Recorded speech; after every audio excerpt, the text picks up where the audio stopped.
para sa akin, malinaw na, ano ba to? Parang sa konstitusyon natin, meron talagang paghihiwalay ng Estado at religion. Dito, sa nakikita ko, pagka nagpatuloy sa ganitong proseso, parang sinasaklawan na ba natin, magkakaroon ba tayo ng mga panukala na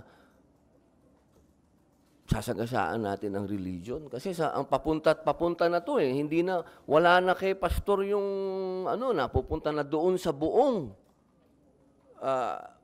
organisasyon, sa buong religion nila. Para sa akin, total, andyan ang judiciary, sila talaga ang pwedeng magsagawa ng investigasyon, sila talaga ang pwedeng magbigay ng parusa.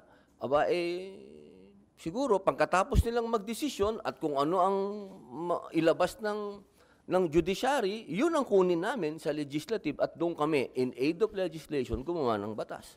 Pero siguro sa pagkakataong ito, pinakamainam dito. Para sa aking paniwala, inuulit ko po, nirirespeto ko, ginagalang ko, para sa akin, karapatan ni Senator Risa Hontiveros na ilaban ito. Ako din po ay may opinion. At yan ang opinion ko. Nandyan na yan sa DOJ, iwan na natin sa kanila. Siyempre, sayang nga dahil ang kailangan pumirma dyan, mga miyembro. Kung nagkataon na miyembro sana si Bato tsaka si Tolentino, di sana may 4 na ako.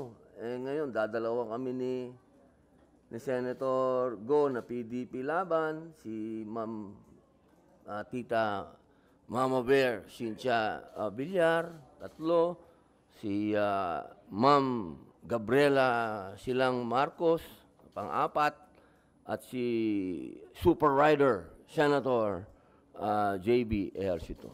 5 kami. Kulang pa kami ng 3, boss.